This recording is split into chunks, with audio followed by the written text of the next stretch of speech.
Hello again. Um, so there's a couple of things that I probably should have touched on in the first video that I didn't. The the big thing is just two, real quick. Cussing's allowed. I think anybody that knows me knows that I don't have a filter when it comes to cussing. I'm going to try not to do it while I'm doing these videos. But if you're commenting on something and you feel passionate about it and you cuss, I don't care. Doesn't bother me at all. There's people that know, anybody that knows me knows that I cuss a lot, and I actually think that there's a lot of people out there that think I'm ex-Navy. I'm a Navy veteran. For those of you who don't know, and I think the term "cuss like a sailor," I think people think that that was invented because of me. That's not true. That's been around for since the Navy's been around, that saying. But people attribute that to me because I cuss a lot. So I don't care if you cuss in the comments, it makes no difference to me. Just be respectful when you do it. If you drop an F-bomb out of passion, that's okay. If you drop an F-bomb as an adjective because you're describing someone, not okay. The other thing is politics. When I'm talking about stuff, I may refer to politics, but I'm not going to talk about politics. I don't care what your political beliefs are. It makes no difference to me. And if any of you are friends with me on Facebook, you know that every once in a while I go off about certain political topics. It's just the way I am. I've always gone off about certain political topics, and it's really no different. I went off today about a few things. I try not to. Nobody ever comments on the Facebook posts that I make. Nobody ever likes them. I don't even get angry faces. And I know that, but the reason I do it is more to just kind of spout off than anything else. I don't care if people respond to my posts on Facebook. It makes no difference to me. I post stuff about music that I like too. Nobody ever comments on it. I don't care. I don't give a shit. I just do it just for something to do. It makes no difference to me whether anybody comments on it or not. But what I wanted to talk about today is something called cognitive dissonance. And a lot of you may know what it is. Some may not.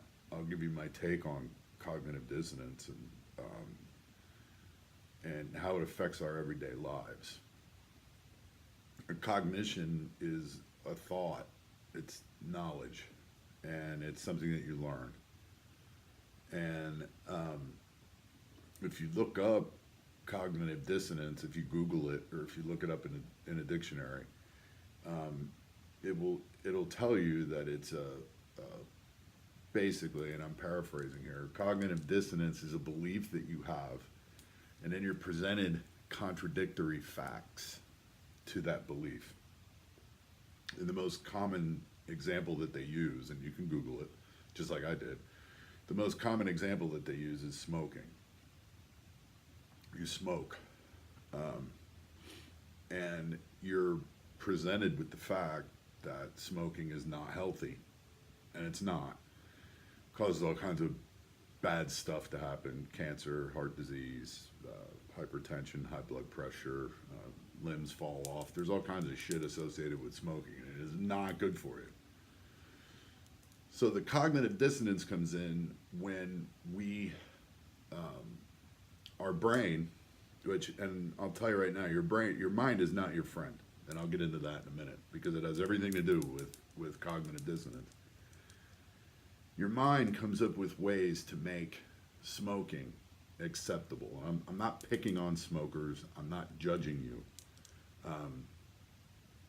And it's usually something like, well, it calms me down, which it really doesn't because nicotine's a stimulant.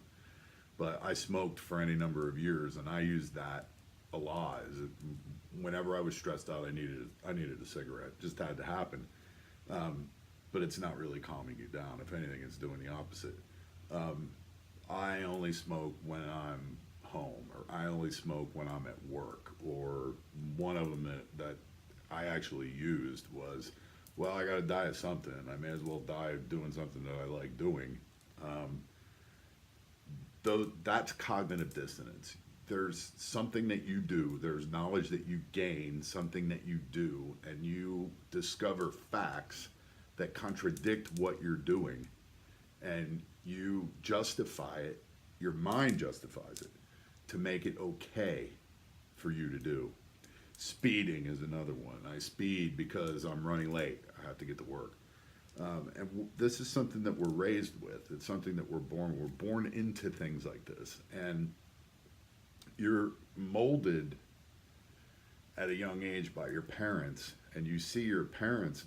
When you're a child, there is no veil, right? The veil comes into being as you're indoctrinated into, well, what everybody else thinks that you should live and be like as an adult, as a human. But when you're a child, you see things with the eyes of a child, and everything is cool, and everything is just great because you're just a sponge and you're learning everything.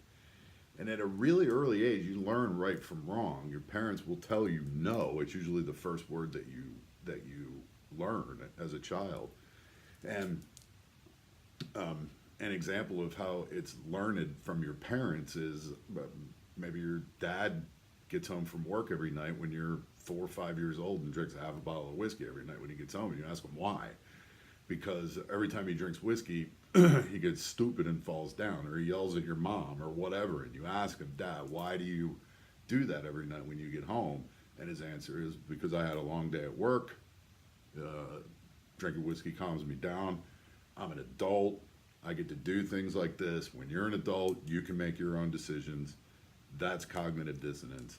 That's how you learn it. That's how it's programmed into your mind. That's just one example. You can sit there and come up with literally hundreds of things that you learned as a child that were acceptable, that you know now as an adult is not acceptable behavior. And I pick on smokers because if you Google cognitive dissonance and you get into the psychology of it, that's the example that they cite. People justify themselves smoking even though they know it's bad. So the question then is, how do we combat that? If we're trying to advance ourselves spiritually, if we're trying to become better, more loving, living in a higher vibration, how do we combat this cognitive dissonance? And your mind, not being your friend, fights you on things like this. If you say to yourself, smoking is bad for me, why am I doing it? I need to quit. I am not going to advance as a person. I'm not going to get healthier. My spiritual growth is going to be stunted if I do not come to the realization that smoking is bad for me, regardless of what my brain is telling me.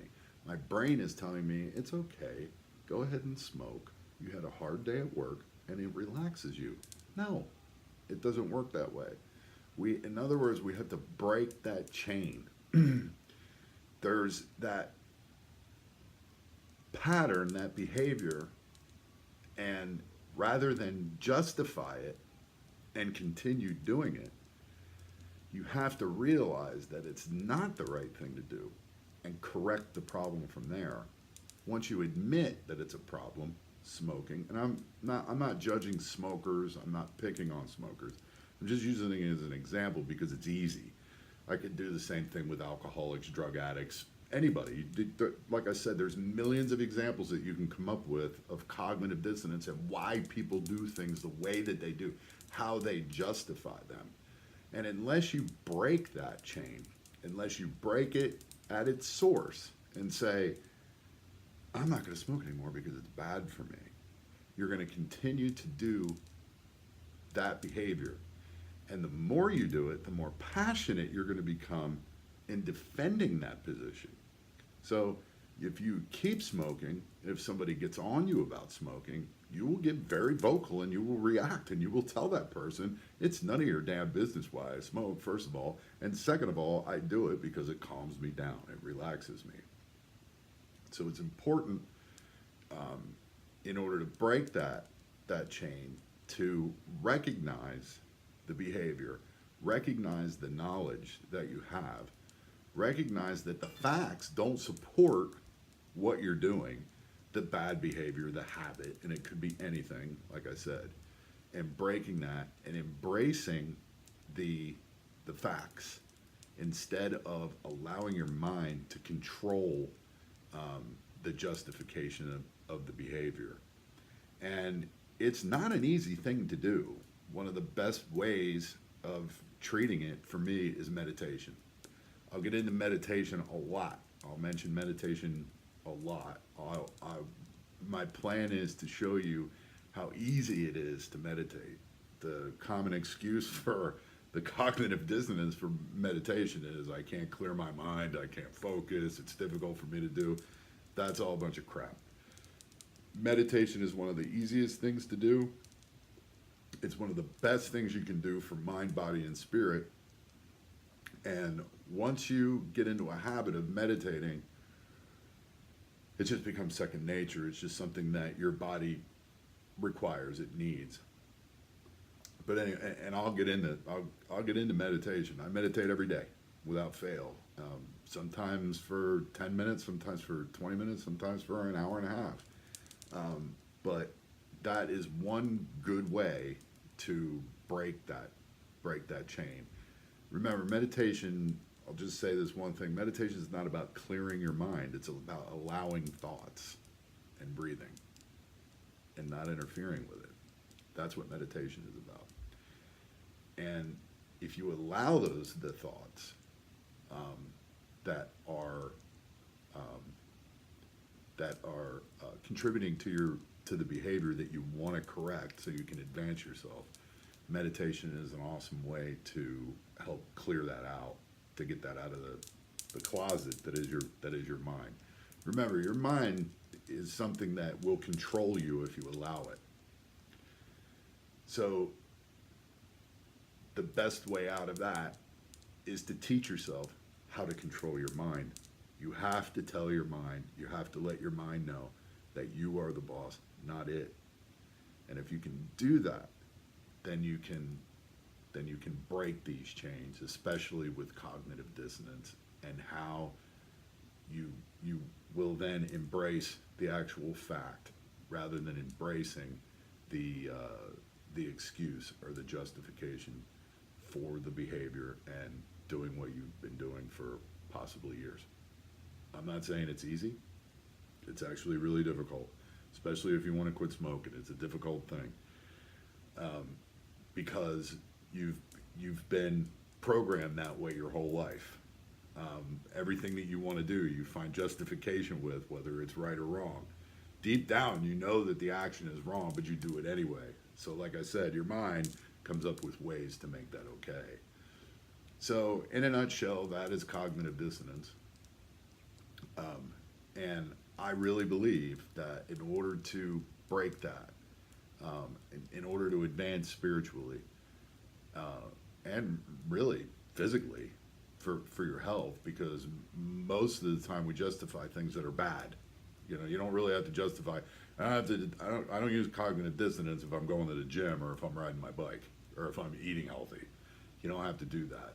It's more likely than not something that isn't necessarily good for you, and must break that chain.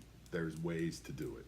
The first part of it is recognizing that it is the problem, and no matter how much your brain wants to justify the action, doesn't make it right.